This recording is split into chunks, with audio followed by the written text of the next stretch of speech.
Hello bachcho, let's see this question.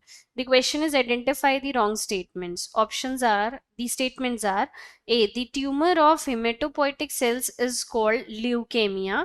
ये बिल्कुल सही स्टेटमेंट दिया हुआ है यहाँ पे। पहली बात, हिमेटोपोइटिक सेल्स क्या होते हैं? देखिए, जब बेबी जब जाइगोटिक कंडीशन में होते हैं, जब जाइगोट का फॉर्मेशन होता है, तो वहां पे जो प्रोजेनाइटर सेल्स होते हैं, ठीक है, which is capable of forming all the kinds of cells of a human being और can able to produce a whole human being, उसे हिमेटोपोइटिक सेल कहा जाता है। तो अगर इन सेल में ट्यूमर होता है तो उसे हम ल्यूकेमिया कहते हैं, ठीक है। तो एक्चुअली हिमेटोपोइटिक सेल कोई भी हो सकता है। अगर हम ब्लड प्रोजेनाइटर की बात कर रहे हैं, प्रोजेनाइटर मतलब the cell which can able to form all the kind of different kind of blood cells, तो उसे हम हिमेटोपोइटिक सेल बोलते हैं। तो ब्लड प्रोजेनाइटर जो है, हम उसकी बात करें किसी की भी, तो हिमेटोपोइटिक सेल के अंदर अगर ट्यूमर देखा जाता है तो उसे हम ल्यूकेमिया कहते हैं।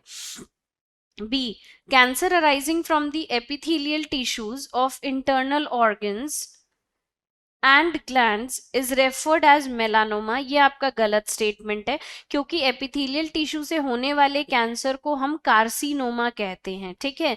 जबकि मेलानोमा जो है, it is the term given to the cancer of skin.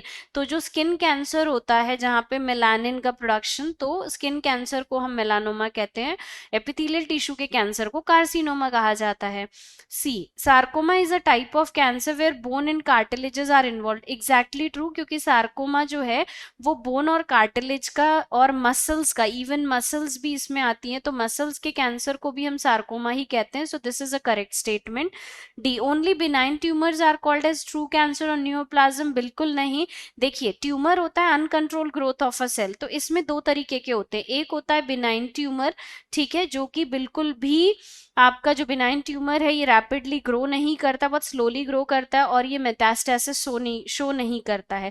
वहीं अगर हम मेलिग्नेंट फॉर्म ऑफ ट्यूमर की बात करें, तो मेलिग्नेंट फॉर्म ऑफ ट्यूमर बहुत रैपिडली ग्रो करता है एंड इट शो मेटास्टेसिस। साथ ही साथ ये कॉन्टैक्ट इनहिबिशन को अवॉइड करता है, इनहिबिट करता है। तो इसकी प्रॉपर्टीज जो है, तो malignant form of tumour is the actual form of cancer and neoplasm.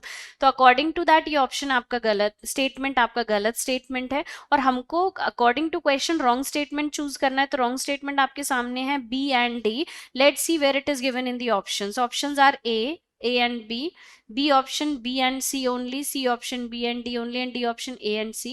So the correct answer of this question is C option, that is B and D only are the incorrect statement. Rather A and C are the correct statement. Okay, best of luck.